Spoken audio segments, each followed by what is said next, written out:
All right, folks, what is up? We are back here on the Vol Talk podcast, and we are going live once again. Above me, you will see Dakota, and you will see Austin.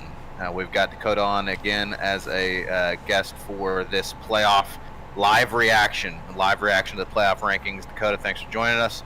Austin, as always, is here to provide us that near perfect insight. So we're going to get into some predictions for the playoff rankings, and we're going to talk about scenarios for the Tennessee Volunteers, and we're going to get into all that. We appreciate y'all joining us. But hey, boys, at the end of the day, we won, and we're in the playoff. It feels great. I'm happy to be here. We're going to be talking about all these different scenarios, but at the end of the day, we're in the playoff, and that feels great. Yeah, man. I mean, we beat Vandy. We're in. Now the question is, are we getting a home playoff game? I mean, that's the biggest question for tonight. Will the committee, and we'll get into the debate whether we think Ohio State should be ranked above or below us, but will the committee do it? I'll go ahead and say that I don't think they will. I do not think they will. I think they'll kind of respect their own rankings and realize that Ohio State has 2 top 10 wins right now based on their rankings against Indiana and Penn State. And I don't know if we're going to get a home playoff game. I think if we are, it's going to come down to the conference championship games. Yeah, I completely agree with that. I think on Twitter, a lot of people seem to think that we were guaranteed a home playoff game after the results Saturday, and unfortunately, I think the track to that is minimal, which we'll obviously dive into a bit more. But to your point, Blake, we did it. We're here. We're in it. Now it's just a matter of where we end up, who we're playing, where we're going, and it'll be fun.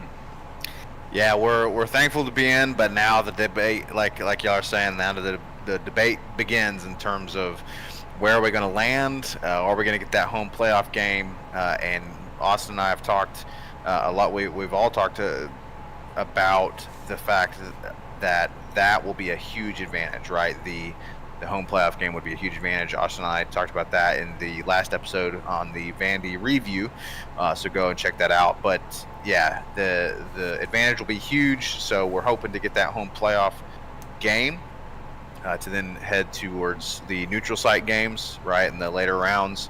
But yeah, there's a lot of big questions, like Austin kind of alluded to, right? Where's Ohio State going to land? Where's Miami going to land after their loss? And then, of course, we still have 1 week to go of conference champions. Or conference championships, let's just say. So a lot of stuff to get into, folks. Again, we appreciate you joining us. Go ahead and drop a like on the video. Go ahead and share the video. We would appreciate that. If you got friends, family who enjoy volunteer football, go ahead and share the link. And it's just going to be a casual chat. We get a little fiery, we get a little passionate sometimes, right? And we got a little bit of analysis, a little bit of insight. But at the end of the day, we're just fans like you all, and we just like to banter back and forth about volunteer football, throughout our opinions. So get active in the chat. We'll try to keep up with chat. So definitely put out, in the chat, what your predictions are for where Tennessee is going to land, where these other teams are going to land. Let us know what you think. We'd love to chat with y'all as we go through this live stream. We're going to do the predictions and the kind of a couple scenarios first. And then, Austin, correct me if I'm wrong, the playoff show should start at 7, so here in about 7-8 minutes. And then, of course, it's going to go over time in terms of them releasing the rankings. So we'll start live reacting as those rankings come down the pipe, if that sounds good to you all. So without further ado, boys, let's just like last time, we got into the predictions, right? This is what I'm really interested to hear. Now, Austin, last time, he, with the exception of like maybe 1 or 2 spots, pretty much nailed it last time. So Austin, Mr. Don't put all that pressure on me, man. Don't put all that pressure on me to get it right again. Mr. Oracle, we're going to have to start with you, my friend. Hit us with who you got, especially when it comes to the Ohio State drop that we're expecting, the Miami drop that we're expecting. Are you foreseeing any leapfrogs? What do you got? I'll just get into the top 15, man. Number 1 and 2, no surprise, Oregon and Texas. That's kind of really top 4 will be pretty much guaranteed. Oregon, Texas, and then number 3, Penn State. They move up, obviously, because of Ohio State. lost, and then Notre Dame at 4. Keep in mind, just again, you have to reiterate this: Notre Dame is not eligible for a first round bye because they do not play a conference championship game. So even though they are ranked in the top 4, they are not eligible for a bye week no matter what happens. Number 5, Georgia. And this is where it gets interesting. This is when Vol fans may not like these rankings. I have Ohio State at number 6. I think they're going to pin them right between us and Georgia. Listen, man, again, they have 2 top 10 wins in these rankings. They lost, and at the end of the day, if we're just being honest, okay, and I'm a Vol fan, and I'm hoping for a home playoff game. Callie literally just got accepted for a ticket, so I would love to go to this game. Nice. At the end of the day, though, man, that Michigan loss is incredibly comparable to the Arkansas loss. And then if you look at their other losses to Oregon, and our other losses to Georgia. So, and Oregon's number 1 team in the country.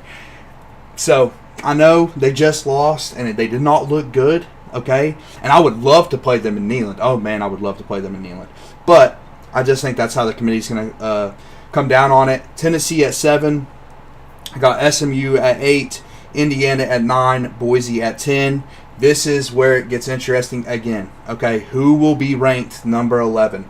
This 11th spot could determine an at-large, the last at-large bid, depending on how the ACC championship plays out. I have Miami. Okay, Dakota and I were discussing this before the pod. I think the easiest way to deal with this 3-loss SEC team debate, okay, because Ole Miss, South Carolina, and Alabama all have a good argument for that last at-large spot. The easiest way to deal with it, just slot Miami in there. Just put 10-2 Miami in there. Okay, they lost to a 9-3, now 9-3, at the time 8-3 Syracuse team on the road by 4 points.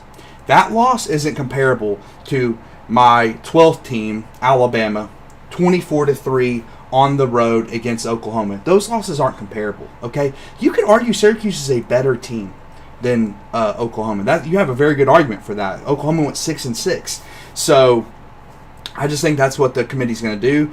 I think South Carolina's going to jump Ole Miss. I don't know why. I don't know why I think that. It just feels like that they're going to throw South Carolina a bone. It's like you almost did it. You almost got into a relevant ranking, but not quite. Then I have Ole Miss at 14 and Arizona State at 15. Which you could argue Arizona State should be higher. I probably would, especially with how they're playing. Again, this is a prediction on what I think the committee will do.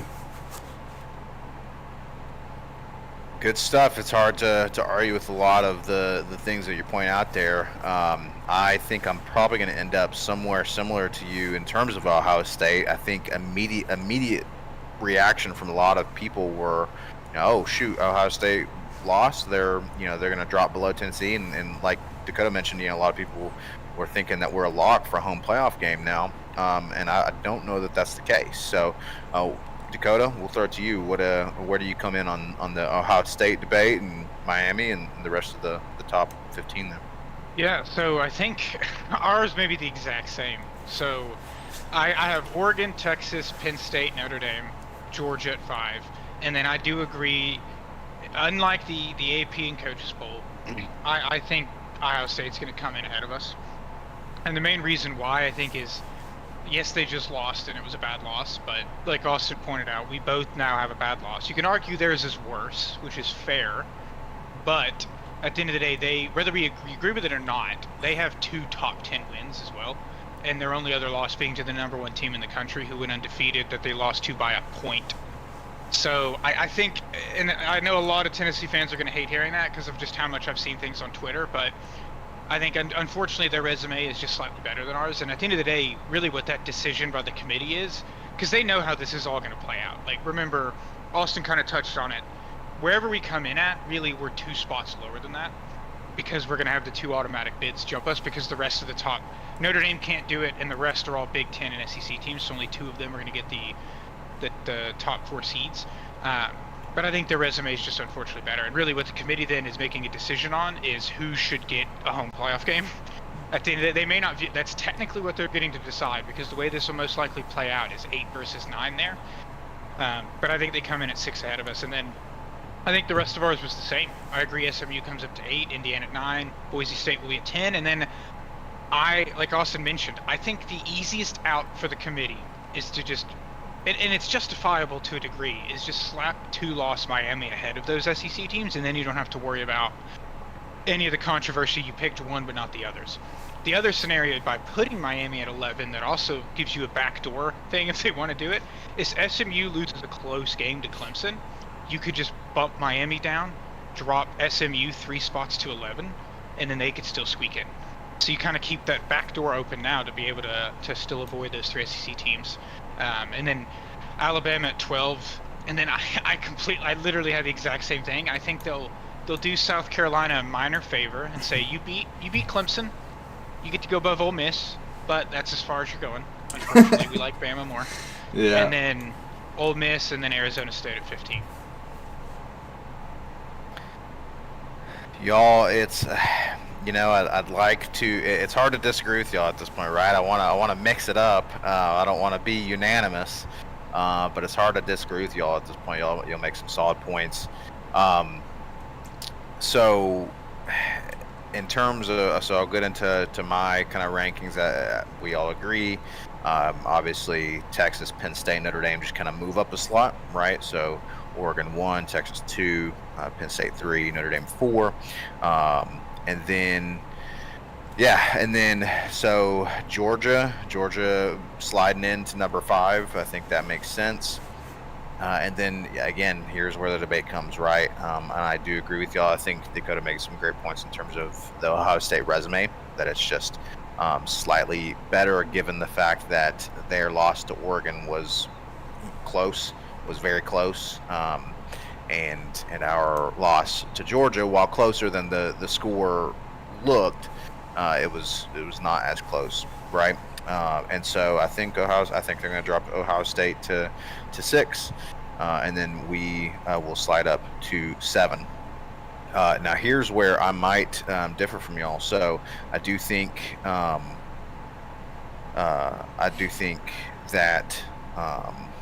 the SMU is going to slide up right behind us. I think they're going to favor. Well, it's tough. Y'all said Miami is going to fall to what, 12 or 11? What did y'all say? 11? So I think Miami is probably going to fall in at 10. And then I think Indiana is in that 9, moves up to 9. And I think Boise State stays at 11. I can see that happening. I wonder if the committee is finally going to kind of consider Boise State's close victories against teams that are not just not up to par. Again, Wyoming, right? We talked about. I talked about an episode or 2 ago. I didn't even know Wyoming had a football team, but they do. And then I am the same as you all throughout the rest, except for I think Arizona State is going to bump up a little bit more than y'all are expecting. I think Arizona State is going to come in at 14, and then I think at the end of the day, South Carolina. I think South Carolina deserves to jump Alabama at this point. But I agree with y'all. I don't think it's going to happen. I think South Carolina might jump Ole Miss, but I don't know that they're going to jump Alabama. So we do have rankings coming in. We got rankings coming in. Yep. Syracuse is ranked. That's very notable for the Miami loss. Very notable. Where are they coming in at?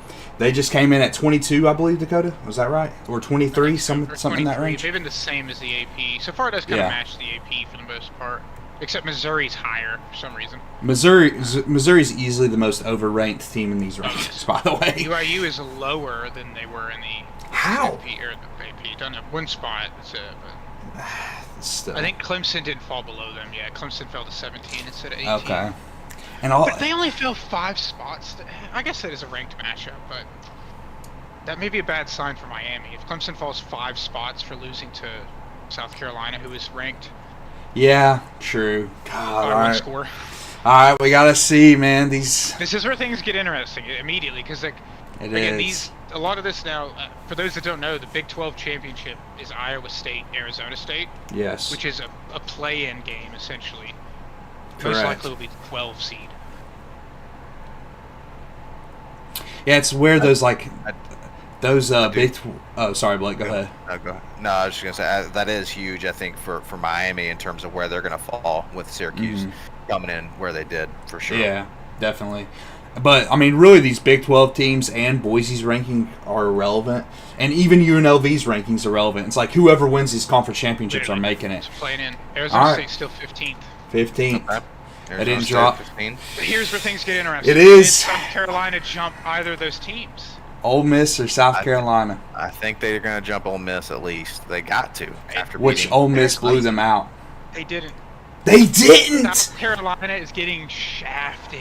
Wow. They are getting shafted hard. Dude, 'cause, I do again, too, man. As Tennessee fans, we have been. I've been all over Twitter, and I've seen Ole Miss fans, especially in Alabama ones, being like, "How can you discredit head-to-head?"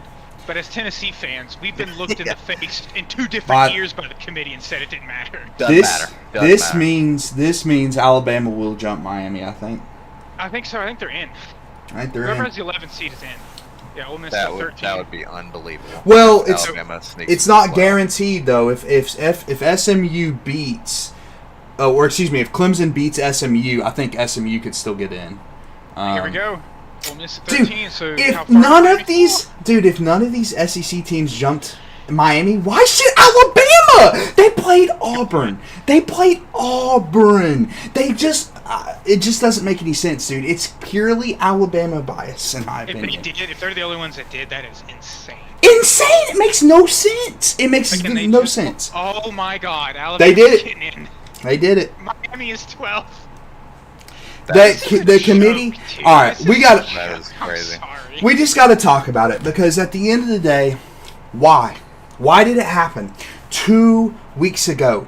2 weeks ago, Alabama played Oklahoma and lost by three touchdowns, dude. They lost by 3 touchdowns. They did nothing to justify this. What was the justification? South Carolina has the same record as Alabama, okay? Forget the South Carolina and Alabama debate, dude. Forget about it. Let's talk about South Carolina versus Miami. Why did Alabama jump Miami, but South Carolina didn't? South Carolina just beat number 12 Clemson. And moved up 1 spot because Clemson. They only moved up the spot of the team that they just beat to jump. That's it. Explain Winning it. A top 12 game. They just want to Alabama find a moves way. up 2 spots for beating Auburn, and South Carolina moves up 1 for And beating 12 Clemson. Dakota, you have to agree with this. They can't even argue eye test. This looks like the worst Alabama team I've seen in 15 years. It's terrible. It's terrible. Meanwhile, South Carolina has arguably the most electric quarterback in the country right now. Whoa. Exactly. So they've got Miami at 12. Correct, and they have Alabama at 11. I mean, can't believe they Unbelievable. dropped. I can't believe they dropped Miami 6 spots. Unless, literally, the only way Is Alabama is State Clemson. Clemson has to beat SMU in a close game, and the committee does. I think. D- I think Alabama. They want him in. They want him in. They Just want him in. They just want him in, man. At the end of the day. At the end of the day, My they que- just want him in.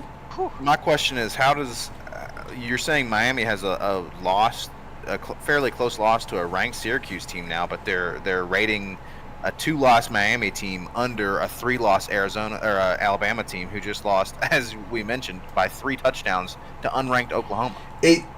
That result didn't matter to the committee.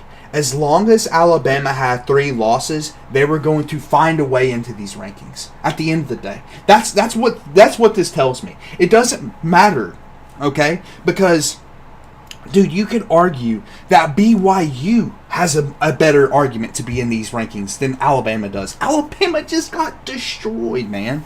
Destroyed. If I'm a Miami fan, I'm also sick. Exactly, dude. And also, I think we're about to get double shafted, dude. Like, we're about to get double Here we go. shafted. I think it could be Boise State, Indiana, like we think. What are the chances SMU randomly jumped us for beating Cal?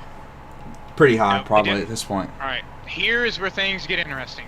For us. SMU comes out at 8. Is it us or Ohio State? Who We gets could the be home game, celebrating. essentially? We could be celebrating a home playoff game right now. Dakota, you're going to get it first. The moment is upon us.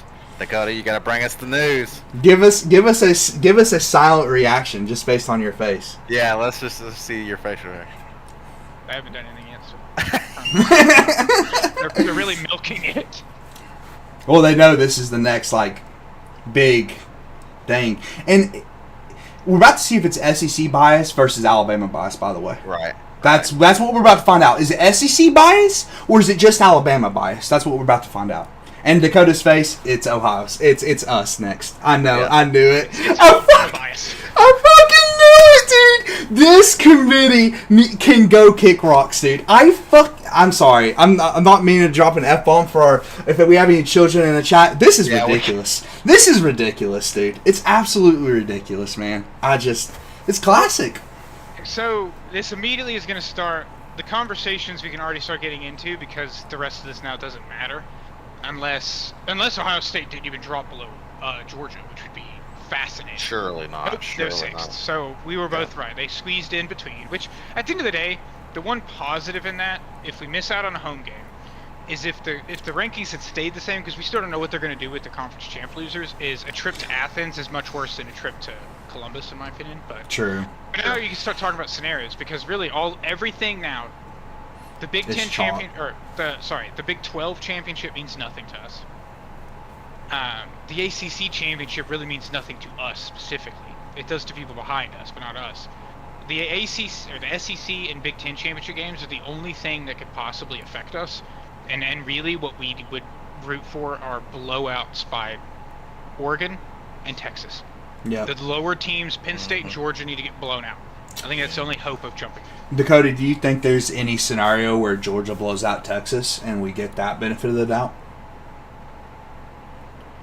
Or is it going to have to be... where Ohio State just fell from 2, I would say no. Also, They I'm would make the argument that their only 2 losses were to Georgia twice. Georgia. Which is a really good team.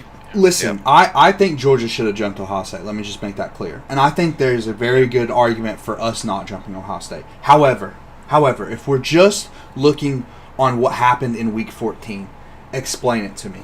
Explain it to me how you just took Georgia Tech to 8 overtimes and we blew out Vanderbilt, who are on some of these teams. When we see number 2 Texas, they'll be their second notable win on the season. Okay, and we just blew that team out. So, what's that conversation like? Based on what happened in Week 14, I get it's a season as a whole kind of thing. I find that interesting. That's a very good point, because like you and I were on this, we know the committee at this point. We got wrong in the Miami thing because I think bias maybe slipped in a little bit, or we got too much into what the logical thing would be to do, and they didn't do that. But after that, we knew exactly what the committee would do with Georgia and Ohio State. But to your point, Georgia just squeaked out a game against a team that apparently is costing Miami a chance to get in. Correct. Where they went to 8 overtimes at home against them. But Georgia jumped and up. For some reason, that game looked better than us beating Vanderbilt, who their love child of Alabama down there lost to. So Listen, it's just... I think as far as bias in the committee is concerned, okay, I'm not going to say they hate us, but it is a fact that they love Alabama. It is a fact. There's no... You could argue that Alabama should be ranked up below Arizona State, dude. This has been one of the worst looking Alabama teams that we've seen in years. There is no justification for having them at number 11, in my opinion. Well, especially when we take into account, like we've been talking about, the recency bias, right? Like, let's look at what's happening recently, right? And the most recent, other than, in the Auburn game, one of the most recent things we have for Alabama is a blowout loss to Oklahoma. Correct. I mean, an absolute blowout loss to Oklahoma. And so what I'm interested to know, and we'll get into our scenarios here shortly, but I think our big question really does become that Texas-Georgia game for sure, and how that's going to affect us. But, yeah, I mean, it seems like some things matter to some teams, but then it doesn't matter for other teams, and it's just I guess there's an inconsistency that I don't quite understand with what this committee does a lot of times. I think it's fair, man. I think if we're talking about the 11th spot, there is no good answer, okay? At the end of the day, 12 teams, you can argue is too many teams. Like, there's not a great answer for number 11, but I think Alabama did not have. I don't even know if they had a top 3 resume as far as the teams that we were debating. Like why again? Why is Ole Miss ranked below Alabama? That's another. It's just those kind of things I'm not sure about. I do think there is a bit of an inconsistency, but man, I just think. I mean, you could argue that Georgia could drop the lowest with 3 losses, but again, it comes back to the question: will they punish teams for not winning their going to their conference championship and playing an extra game? I promise they will if it benefits Alabama. Oh, right. SMU. Bro, 100%. I think Alabama's in at this game if they can. Oh, dude, they'll find a way. They'll get in that 5 slot. With one slot less. God, it's unreal, man. It's unreal. It's just like what. Literally, yeah. I don't know. I know that Alabama. We're so fixated on. I'm also pissed that we didn't get a home playoff game, even though I think it's more justifiable. But dude, it's like Alabama had to lose 4 games this season. That's the only team. That's the only team in college football that had to do that. Imagine preseason saying somebody's going to lose to Vanderbilt and get in the playoff. Correct. There's no way. I would love to know if Vegas had a line on that specific thing. Because there's no way anyone would have ever bet on that. No way. And if they did, then they're a millionaire now. Because there's no way that anyone would have guessed that. So basically, most of our questions got answered. Miami, they dropped Miami completely out of the playoff. I mean, at this point, right? And so, does Miami have a path back in? No. They don't. I mean, because SMU could fall out, or they could, play, and Clemson could play their way in, but Miami essentially doesn't have a path in. And I don't remember who said it. I don't know. I think it was Dakota or maybe it was Austin, but it kind of seems like Alabama is a lock at this point. Yeah, the only chance is Clemson winning and the committee having enough respect for SMU. And we'll really see the Alabama bias if we get a situation where Georgia loses the conference championship and we don't jump them, and SMU loses the conference championship and they're out. Dude, they're just telling everybody, roll Tide. You might as well just come out in your Alabama gear at that point, committee. Like it's so obvious at that point. But man, I mean, yeah, it's disappointing. Again, the home playoff game thing, it's like it's disappointing, but I could kind of see it. I could kind of see why they did it. It's so unfortunate because we are such a better team at home than on the road. And I'm hoping something happens in the conference championships that will allow us to jump into that home playoff rank. But what I don't want to happen is Georgia loses and then we have to play Georgia all of a sudden. I don't want that to happen. So I don't know, man. We'll see how it plays out. Well, let's jump into that then. Let's go straight into that, right? Because at the end of the day, this podcast is called Vol Talk, right? So we're concerned primarily about the Tennessee Vols, okay? And obviously, we want that home playoff game. So let's talk about what are the scenarios where we can get in. Dakota, do you see any do you see multiple paths for us to get there, or is there only one path? What do we think? I think it's so hard to predict what the committee is going to do about conference championship losers, and that's what we're about to find out. In next Saturday, that will be what they do next Saturday will set a precedent for what people will expect them to consistently do. I think our easiest path is Texas beating Georgia at all, because they are 2 spots ahead of us now, which makes it a little bit tougher. But could you justify keeping a 3-loss Georgia ahead of 2-loss? Kind of, if they just went to the conference championship, but more than likely they'll probably move them down. And at that point we get a home playoff game. I think it's tougher if Georgia beats Texas. I think if Georgia beats them again, Texas at 2 right now, I think it's hard to see them dropping below 6. I think you could see the exact same thing that just happened with Ohio State happen again, where they plug in right ahead of us. which technically would mean we're going to Austin instead. Yeah. So How do you that's feel also a about scenario. that, dude? Because I don't know, man. Like, I feel like I don't know, just the way Texas has looked at times this year and who they've beaten. I almost would rather play Texas than Ohio State.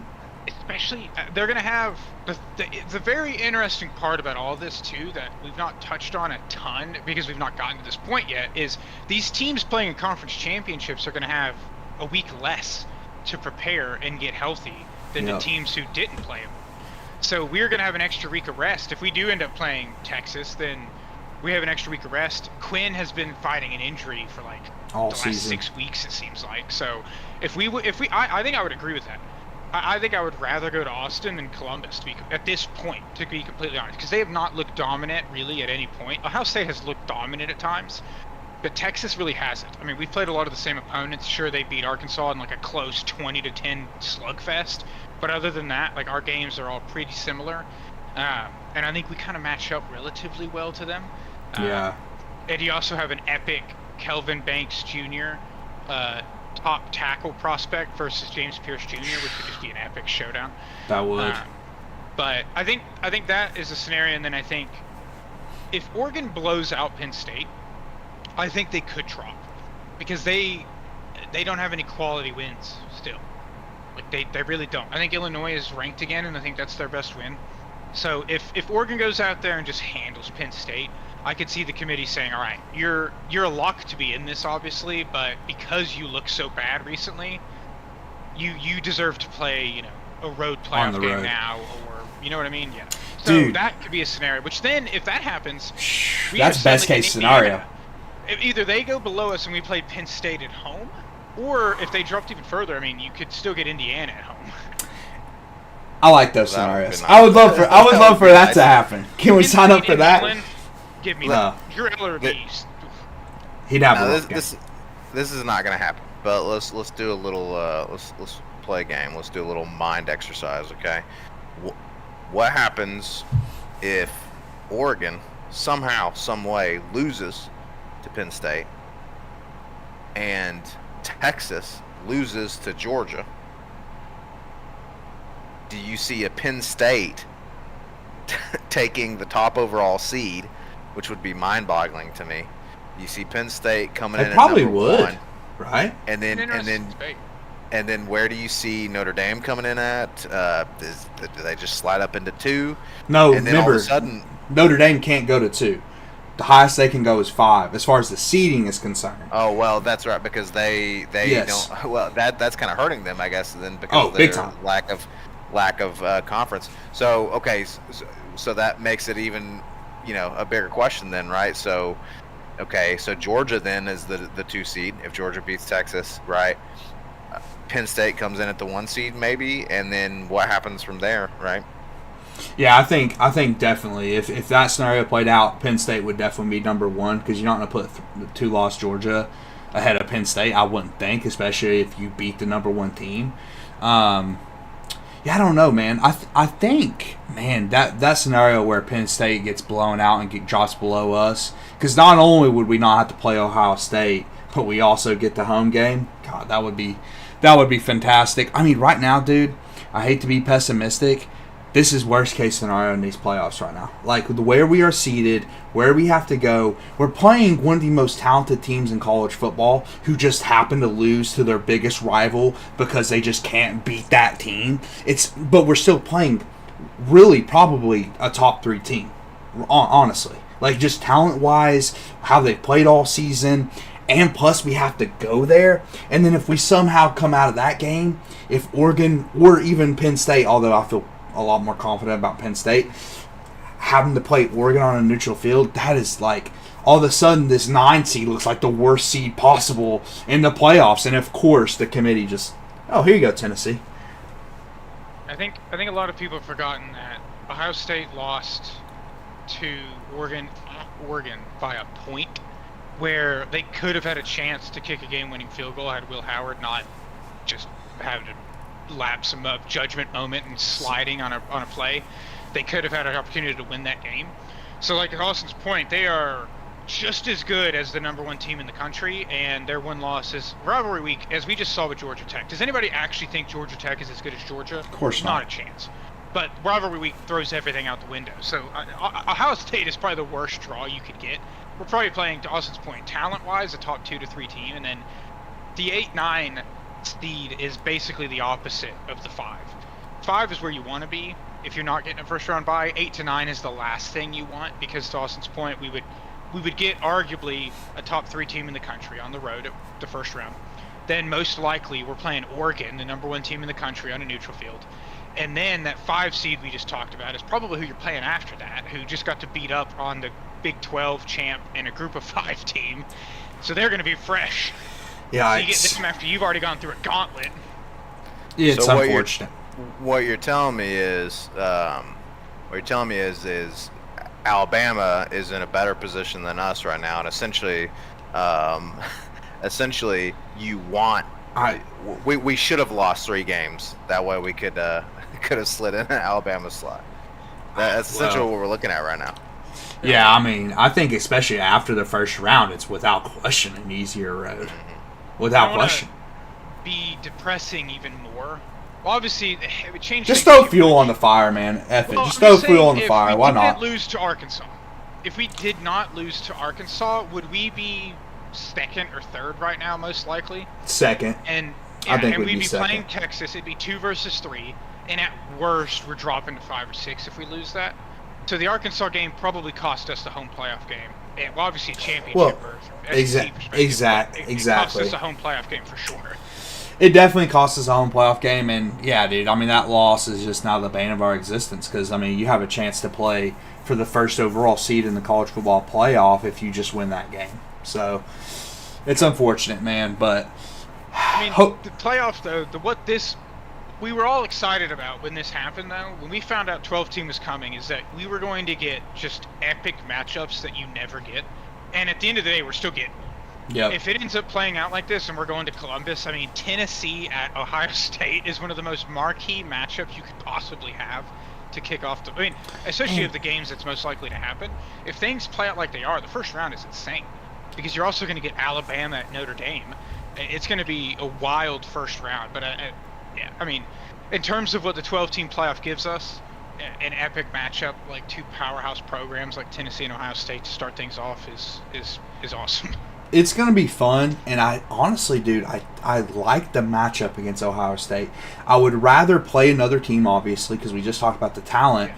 But, man, with how Will Howard looked in that game against Michigan and how he's looked at points in this season and how our defense has made good quarterbacks look pretty bad, could be interesting, dude. Could be an interesting matchup. How do you think we'd play in the cold weather, though? You know, that... I don't think we've really had any games in that cold of weather this year. We've had some hot games, as Austin and I can attest to. That Chattanooga game felt like 100 degrees out there, but definitely going to be the opposite of that in Columbus. So, I mean, it'd be interesting to see how our offense, especially, can hold up in that kind of cold weather. Yeah. Go ahead. Austin. Oh, I was just saying that. I mean, it was kind of cold in the Vanderbilt game, but it is going to be a different kind of cold, obviously. It's something they need to start practicing now, man. It's starting to get cold outside, so they need to get their ass out right now and start practicing this 20-degree weather and getting ready for that. Because either way, man, if it's played in Neyland or if it's played, listen, the playoffs are going to be cold. It's going to be cold in the playoffs in college football. It's played outside. Unless you go down to Miami to play, it's going to be cold. So they got to obviously prepare for that. Yeah, it's cold in East Tennessee right now, so you can't really escape the cold one way or another. So that's a great point, Austin. They better be out there practicing in this weather while we got it to prepare. But I mean, so shoot. I mean, what is? Let's talk about y'all's dream scenarios, right? So what at this point, given our current situation, what is Dakota? What do you think is the best case scenario for us? I think best case, in terms of realistic as well, like what could actually happen. I'll go unrealistic first and then realistic. Because best case scenario is Texas blows out Georgia and Oregon blows out Penn State, and the committee puts both of them behind us. Ooh. And then suddenly we've moved up pretty far. we would be what, the 6th seed at that Sixth point? seed, yeah. Would we still be 7 at that point? Are we kind of capped out at 7 because of the automatic bids? No. Well, if Notre Dame slides in at 5. Yeah, we'd have to be 6, and then we'd still have 2 teams. I think 7 is kind of the limit. But anyway, at that point, though, we're probably getting, Indiana. We'd be getting a home game against somebody like Indiana. And honestly, both these scenarios, getting to 7 is probably the best case scenario we're going to get anyway, is if we move up to 7. In terms of seeding, not the ranking wise, right? And then we either get an Indiana team, or there's a backdoor shot of getting one of those teams we just talked about, which would be interesting. I think that'd be almost the worst case, is if Georgia fell and we just had to play them immediately again. God. In Knoxville would be nice, but I think getting Indiana at home and being the 7 seed, and if Texas beat Georgia, I think we'd all agree, we just kind of talked about it, I'd rather play Texas than play Georgia again. And as the 7 seed, we'd be doing to play the 2, so we'd get Texas on a neutral field next. I'd feel pretty good about that. Yeah. And then we'd get either SMU or Clemson and or whoever is the 6th seed at that point in the like 3rd round to the semifinals, which is not that bad. So I think that would give us a decent path there. It would make us avoid the 1 seed until the championship game, which I think is what we would prefer, because it's most likely going to be Oregon. And as much as I think we could match up well with them, they've been the best team in the country this year by far. So I think having to play them last would be ideal. The most hilarious scenario is if pure chaos could happen in a way that somehow, if we did make it to 6 somehow, allowed us to there is a backdoor scenario where we get Alabama at home. Oh, that would be hilarious. There is a Being backdoor scenario where we get Alabama at home. So I guess in that scenario, how would that even happen? if they dropped Georgia below them, Okay. it would be really the only way. But which would be pretty far, but That would be pretty far. it would be just, in terms of crazy scenarios. But honestly, I think that'd be the funniest. Give me Alabama and Knoxville again, and let's immediately show they have no business being here in the first place. I know. I think you just suddenly described my dream scenario. Yeah. Forget high. I don't want a high seed. I don't even. Just give me Alabama again so we can kick In there. Knoxville. Kick God, them that out would of be the so playoff, back where they belong. Austin, what's your dream scenario?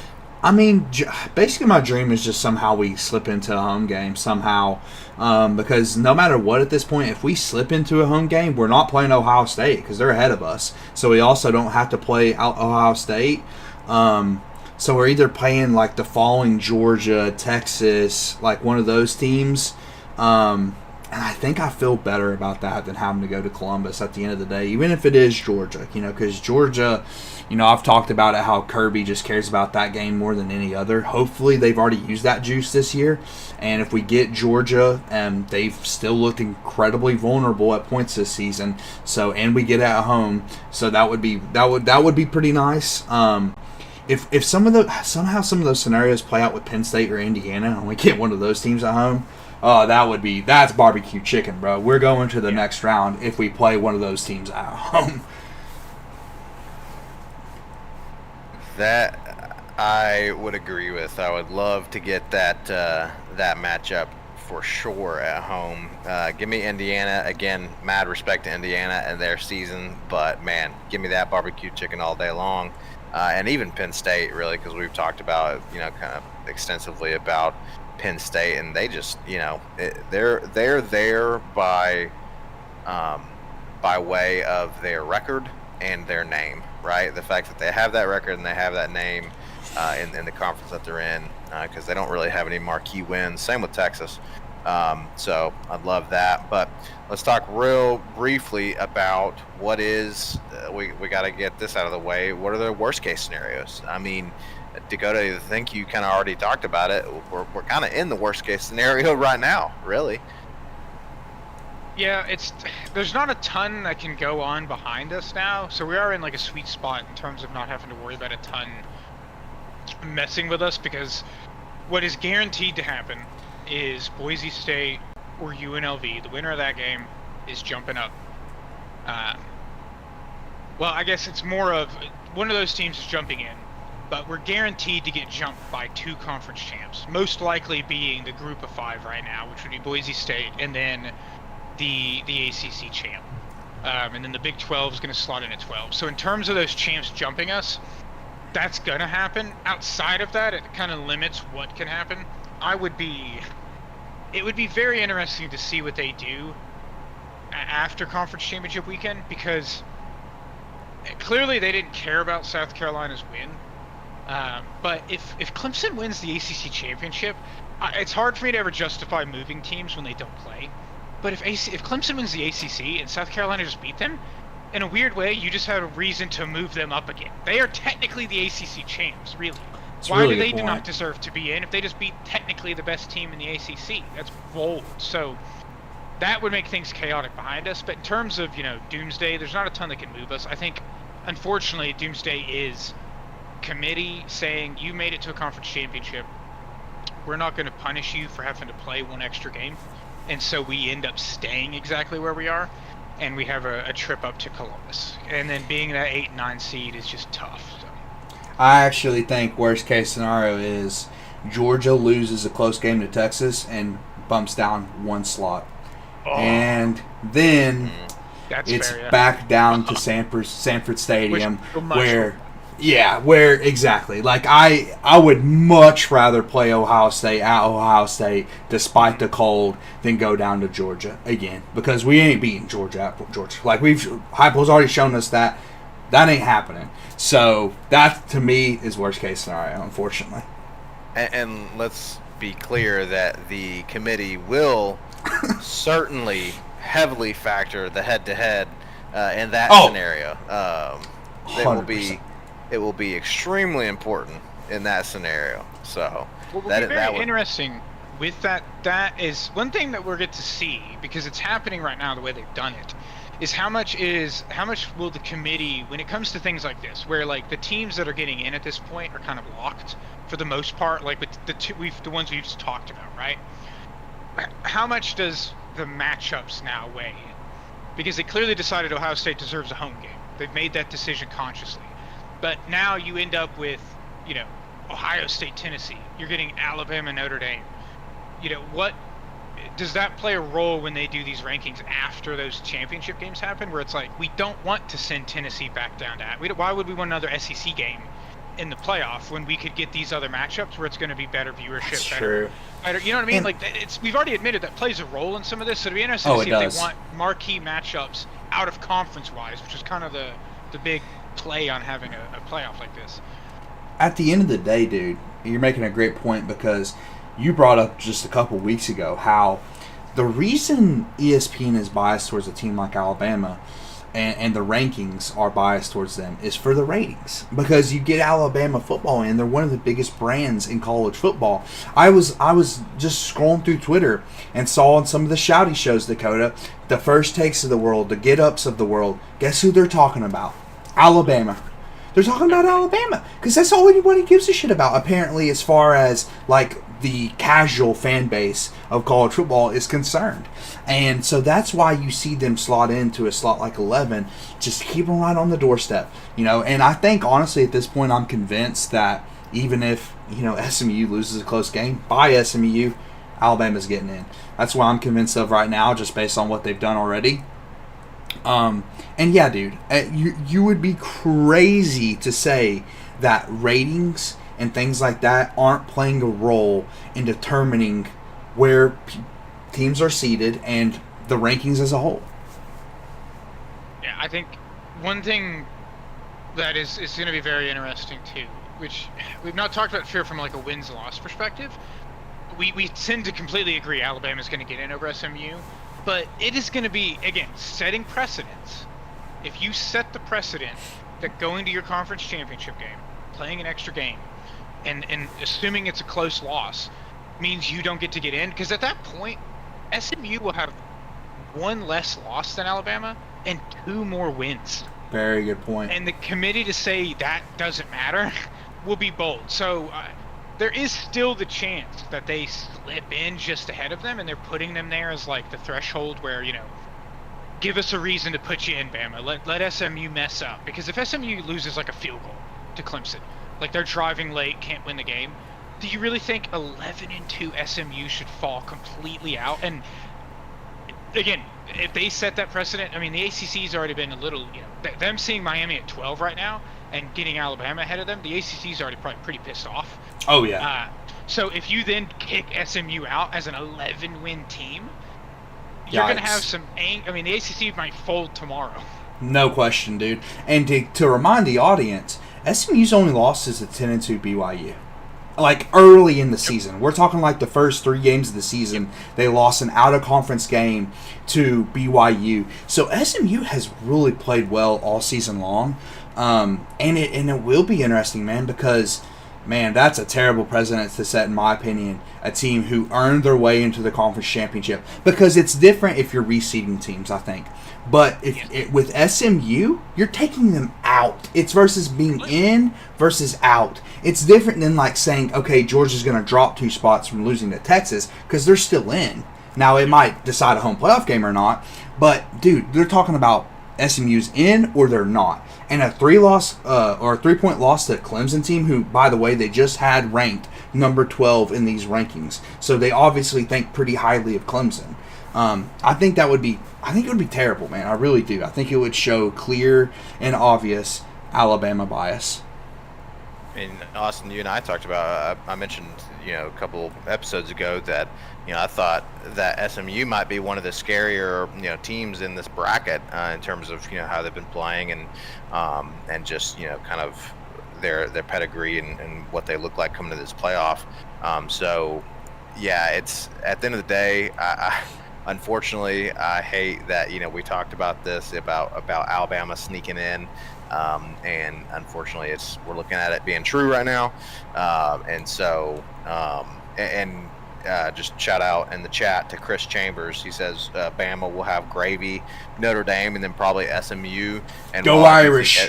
Yeah, Irish. Absolutely. While I do think SMU again is going to be a dangerous team, by the same token, Chris makes a great point that it's like not only is Alabama in right now, but they've got a great path, and it's just so it's kind of crazy how lucky they are going to end up if they fall in at that slot, if they get in at all, is kind of insane. It is, dude. I mean, Dabo Swinney was joking in his press conference today about how people will be pissed if a 3-loss Clemson team gets in. I mean, a 3-loss Alabama team's in, and they don't even play a conference championship. I mean, that is the only team in the field that has that right now. That's in with 3 losses. The only team. And, I mean, I agree. You made the point earlier, Blake, and Chris made the point in the chat. Alabama's path right now to the Final Four is way easier than our path. It's not even close. Which is just, I guess, kind of goes to show how...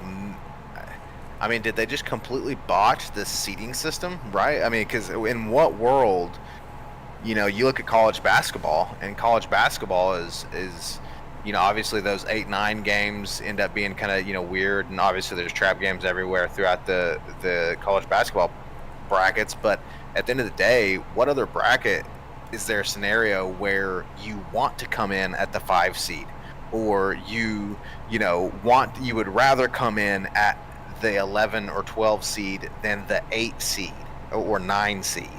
I mean, that's so. And I'm not saying I'm smart enough to have an answer to that, but at the end of the day, that just doesn't seem that's not a good system if you want a lower seed. Yeah, especially because then the issue, which you guys have talked about numerous times, comes down to the way the automatic bids work. Because in basketball, the top 4 seeds are the 4 best teams in the country. Yep. It's not who won the Big 12 championship, and that's where, again, the NCAA has this consistent ability to, the fans ask for something, and then they give it to you in the most ridiculous way imaginable. Like we were saying, hey, athletes should probably own the right to their name and image. That seems reasonable, right? And then they're like, you want boosters like Dave Portnoy to hand out $10 million to athletes? We got you. It's not what we wanted. We wanted expanded playoff. We didn't want a group of 5 getting a first round bye. That's insane. I mean, reseeding it, I'm fine with automatic bids. We don't have to dive into that. But, like, if you win your conference, maybe you deserve to be in there. But you come in the highest you can get ranked. Right.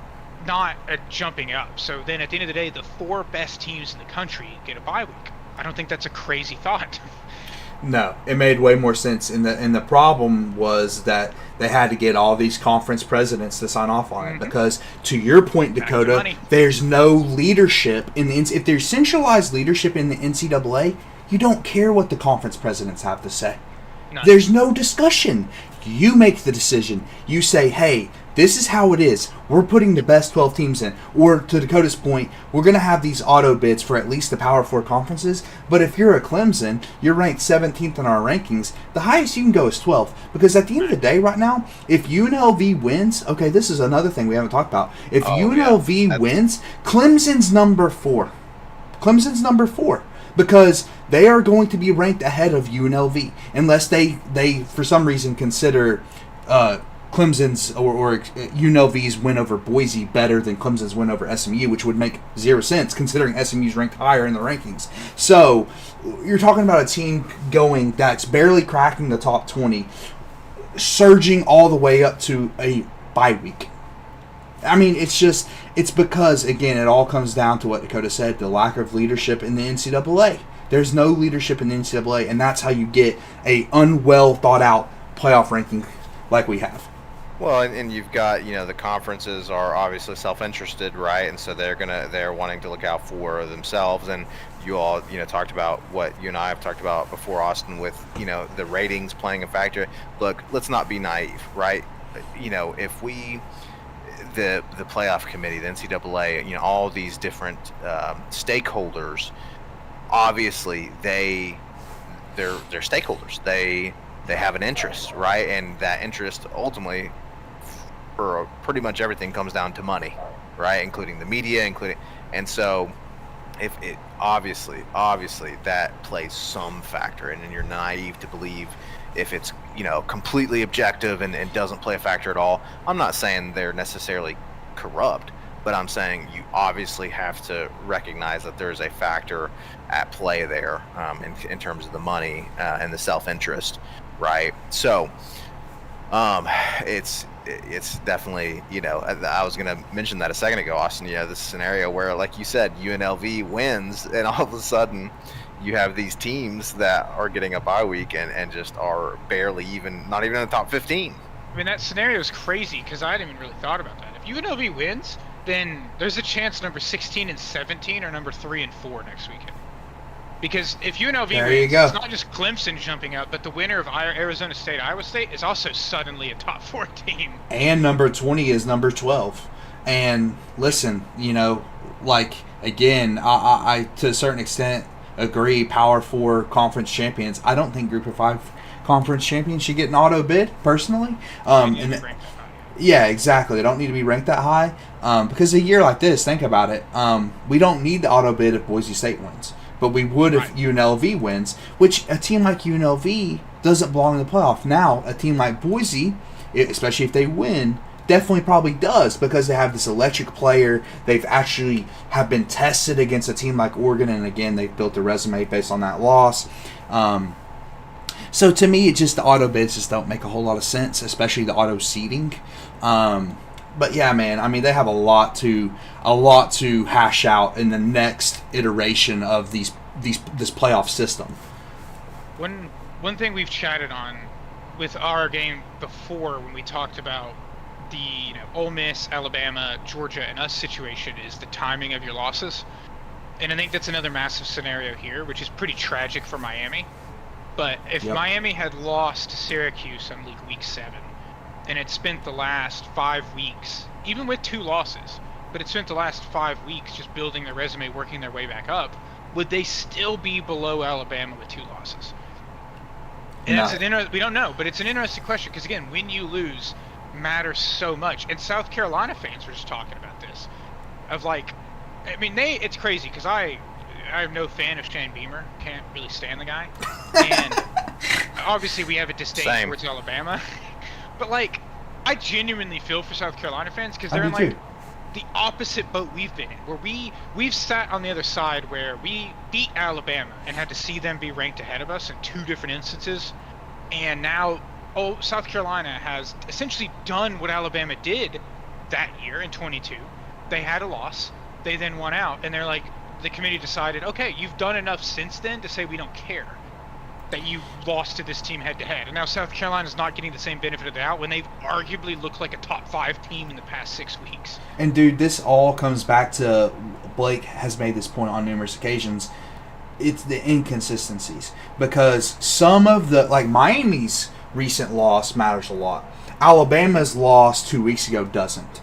Or you look at what South Carolina has done recently matters. But again, and I come back to Alabama because I think this is, I mean, they're kind of the outlier here.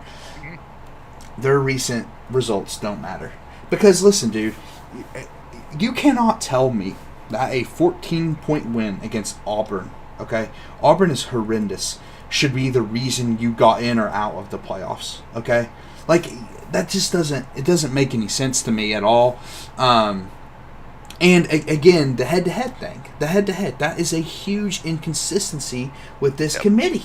It's a massive inconsistency, and we have a real problem with that as Tennessee fans because it's directly impacted us in the past. Well, and we'll see, especially how this the head-to-head plays out with Georgia, Texas, right after the SEC championship, because if Texas loses yet again, then obviously there's how could you justify when a team loses twice to the same team? How can you justify Georgia being lower than Texas, right? But by the same token, it's just in numerous occasions, like Dakota has mentioned, them ranking Alabama ahead of us, despite the head-to-head, and they talk about home field advantage mattering and all of this, that, and the other, but there's so many different inconsistencies, right? Like for instance, right now, obviously the Ole Miss South Carolina head-to-head is mattering, right? It obviously matters to them that Ole Miss soundly beat South Carolina, and yet the fact remains, again, we've been talking about what teams have been doing recently.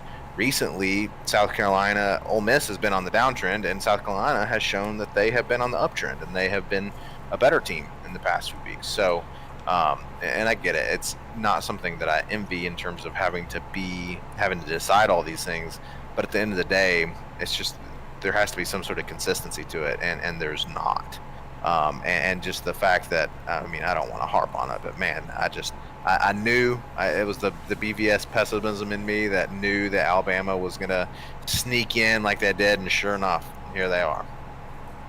And I would love to know, again, I don't spend too much time on South Carolina, but I genuinely feel for them because, like, how many times has a team gone on the road against a top 12 opponent, beat them, and move up 1 spot for it? Like, that's kind of insane. Mm-hmm. You beat a top 12 team on the road, and they moved up 1 spot. Alabama moved up 2 for beating Auburn at home by 14. Yeah. Wild inconsistency. And that, again, to that point, just harping on that, it's just insanely inconsistent from the way they evaluate the wins and stuff. What's really odd to me is, and the biggest thing that doesn't make sense with this Alabama thing, and yeah, we're harping on it because we're Alabama haters. Well, welcome to Vol Talk, okay? We love the Vols, and we're Alabama haters. And I think the Alabama ranking is, honestly, and some Vol fans might not like this, is worse than what they did with Ohio State and us. I really do. I think there's more of a justification for ranking Ohio State ahead of us. 1,000%. But the question for y'all and for everyone in the chat and everyone, why did Ole Miss and South Carolina not jump Miami? Explain that. That's the biggest thing for me, because you had Alabama do it, but why not? Because everything's based. All these rankings are based on what happened last week. Okay, all of the adjustments are based on what happened last week, and what happened last week is, to Dakota's point, South Carolina had the most impressive victory. Okay, and Alabama, you could argue, had the least impressive victory out of the 3 SEC teams. You could make that argument. Okay, even though Ole Miss was struggling at points there in the Egg Bowl, but the point being is that if Alabama is going to jump Miami, in my opinion, to stay consistent, again, which we've established they are not, have the other 3 lost teams in the SEC jump Miami as well? Well, Austin, you're hitting the nail on the head, right? Because consider this. Consider again South Carolina's win against Clemson at the time, number 12 Clemson, but still number 18? They fell down to 18, I believe, if I'm not mistaken, or 17. Maybe?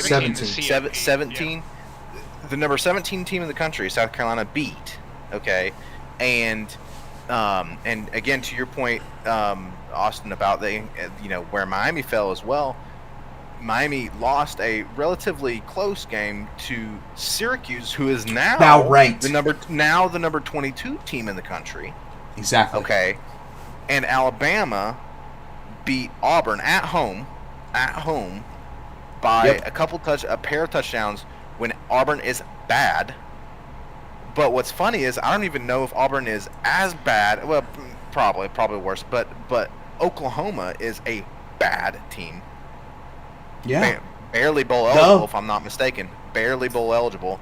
And Alabama lost by 3 touchdowns to Oklahoma.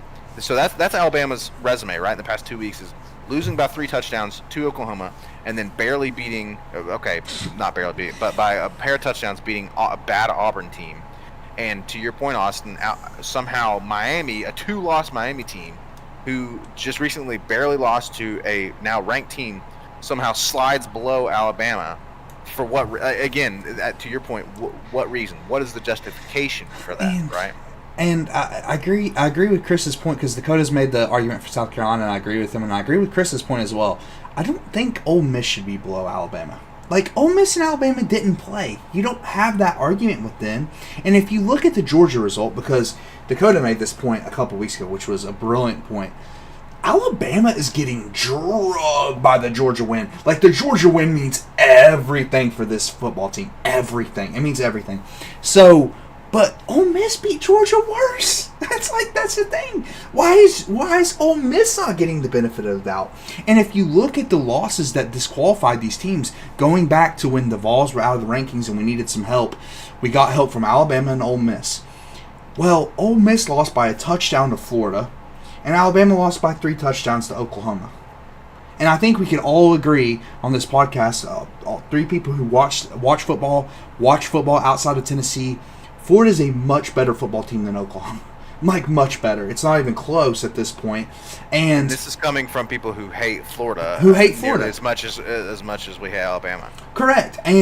But to me, in my opinion, and this is the biggest problem with the rankings, so that's why we're talking about it so much. In my opinion, the 3 touchdown loss to Oklahoma should be disqualifying if there's similar teams with similar resumes in the debate. One thing we've touched on with that is, for some reason, Missouri continues to stay ranked with 0 reason to be. And I mean, I'm not even kidding, because we saw it happen after they lost, and they didn't even, move. Because it is literally one of the only things Alabama can weigh their hat on, besides the Georgia win. And Missouri's schedule is hilarious in terms of what they've done, and considering this a quality win, where they've literally beaten Murray State, Buffalo, Boston College, Vandy, UMass, Auburn, Oklahoma, Mississippi State, and Arkansas. They played 2 of the 3 teams in the SEC that didn't make a bowl game as part of their wins, and their losses were getting blown out by Alabama, getting blown out by Texas A&M, and then losing to South Carolina. And that right there is helping elevate, because people are doing that. They're going to say, what are their quality wins? Number 19, Missouri. Alabama beat the hell out of them. That matters. And in reality, it doesn't. No. I think everybody in the top 25 would probably beat them right now. Old Eli. But looking at the AP poll, to your point, the question you're posing of why didn't they jump ahead of them? We talked about it before this started, that the AP poll voters have kind of been consistently lower on Miami than the CFP committee. So they dropped sticks in both polls, but sticks resulted in them being 14 in the AP poll. But what's very interesting about that is Ole Miss came in at 15. Miami was 14. South Carolina was 13. They were 2 spots ahead of Ole Miss. And then it was Arizona State all the way at 12, and Alabama was still 11th. But to your point, that kind of even makes less sense. because we were kind of making an argument Ole Miss should be ahead of Alabama, and they think they should be 4 spots lower than them. But then Miami is somewhere awkwardly in the middle of all of that. So, like, the inconsistency even from those voters across the board is just baffling in terms of it's hard all of this to kind of conclude, which is, we are biased. Yes. But it concludes that the point of all of this is that the only reason to justify Alabama being at 11 is bias. It's bias. You're 100% correct, dude, and that's the only way. And even non-Tennessee fans will say that. You made a really good point in there about Alabama's making the point about Missouri. I think what the committee is not doing enough is looking at specific games and breaking down what happened in those games. Right. And what I mean by that, Brady Cook for Missouri, their starting quarterback, was hurt in the game. Was hurt. He was banged up coming into the game. He wasn't healthy throughout the game. And they don't look at enough stuff like that. Because, yes, it's a blowout win against a team like Dakota is saying. They're ranking purely to help Alabama's resume. Or at least that's one of the reasons they're ranking Missouri, in our opinion. And they're not looking enough at what happened in that specific game to make the result happen. And another point I want to add to my overarching point, which they're not looking enough at the gritty details of these games, is LSU South Carolina. Okay? South Carolina would be a 10-win team, a 10-win SEC team, had they not gotten screwed out of the LSU game. They got absolutely shafted in that game. They got shafted on multiple occasions in that game. Literally touchdowns taken off the board by bad officiating that would have caused them to win that football game. And we would not be debating right now. The head-to-head would not matter if South Carolina had 10 wins versus Alabama's 9. It wouldn't matter. They would be in. There wouldn't even be a debate. Yeah, it's kind of ridiculous at this. I'd like to see the logic, right? I'd like someone to lay out the logic for me, because I can't see it. But I do like Chris's positivity in the chat. Again, shout out to Chris Chambers, totally carrying the chat tonight. Of course, we already touched on, Chris was like, hey, I still can't believe Bama gets in over Ole Miss and South Carolina. Chris, you kind of set off a diatribe from us for the past 10 minutes because we agree with you. It's kind of ridiculous. And then Chris says, hey, we play Ohio State currently and then Oregon away. We got this, boys. I like the optimism. Chris, I do. Hey, we're going to be rooting for the Vols one way or another. And I dare say that when we do the preview game for these, the preview episode for these games, I dare say we're going to predict a Vol victory. That's just my guess. Call me a clairvoyant. But on Vol Talk, I'm guessing we're going to predict that the Vols win, right? So we agree with you. We agree with your optimism. But man, it's a tough road where we're sitting. And I guess that's partly why I am so ticked off about this Alabama situation. Is just the fact that they do have, suddenly we have the head-to-head against them. They have a worse record. There's no reason they should even be in the playoff, but all of a sudden they're looking at an easier path to the Final Four than we are. And that's just, so through and through this system, I'm like seeing the flaws in real time in this system with the automated bidding and seeding, and then this committee. Here's a hot question for you, a hot take question for you guys. Should we have a playoff, but use the BCS instead of a committee?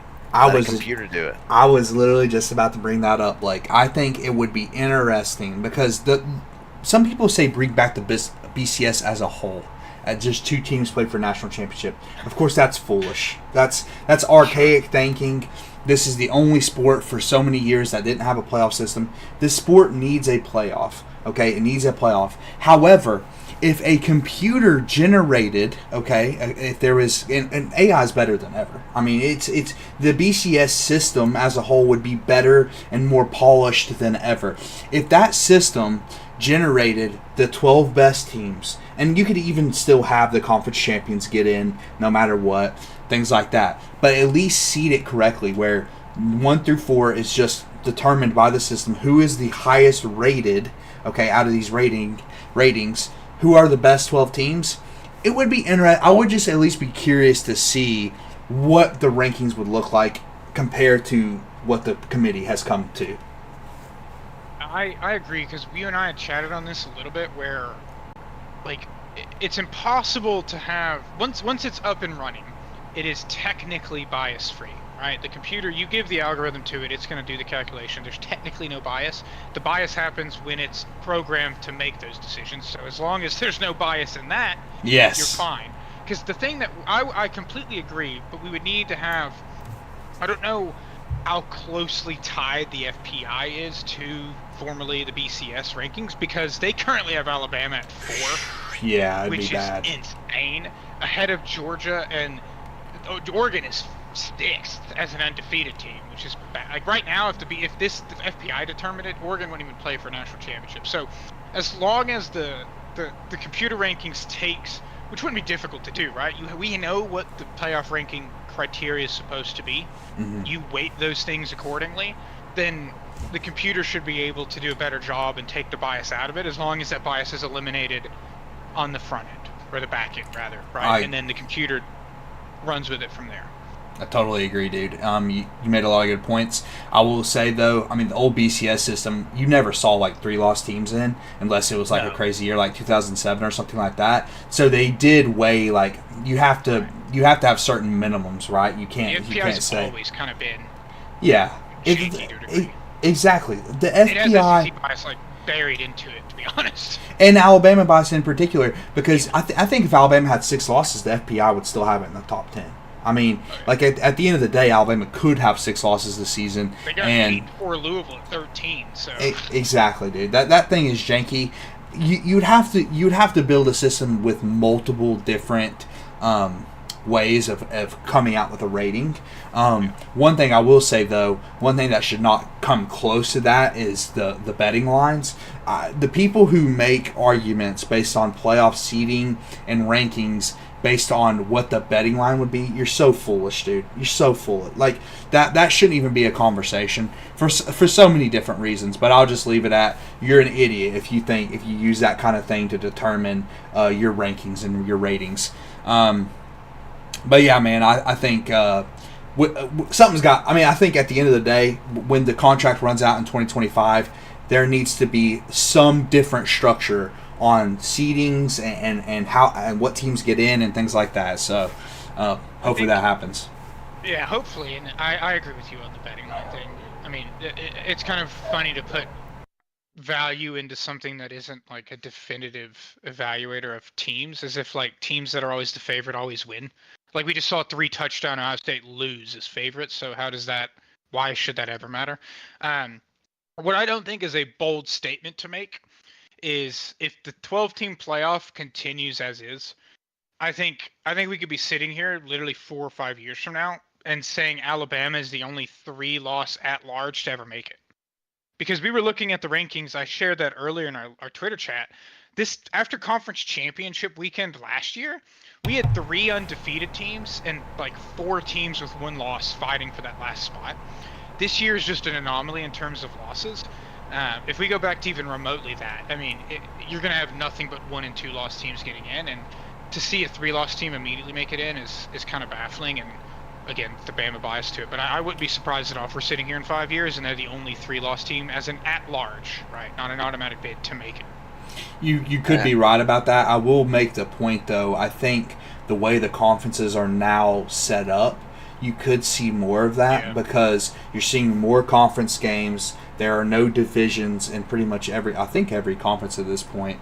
Maybe I'm wrong outside of one, but most conferences now are just best 2 teams play for the conference championship and so on and so forth. And especially if the SEC goes to 9 conference games, because it's one of the only conferences to not do that yet. You could see it more, but man, if that's the case, you could be right, dude, because if you look at past rankings, you don't see that. You don't see a 3-loss team in the top 12. So I wouldn't be surprised, but I would be disappointed. I'd be disappointed if that happened. I think that just kind of goes to show that 12 is plenty. This 14 business is just kind of crazy. Honestly, I was of the opinion that 8 was probably a sweet spot. 8 or 10. 12 is certainly plenty. The first year that we've got a 12-team playoff and you've got a 3-loss team coming in is just it's kind of mind-boggling, especially when that 3-loss team just got blown out a couple weeks ago. But we're not going to hop on that too much more.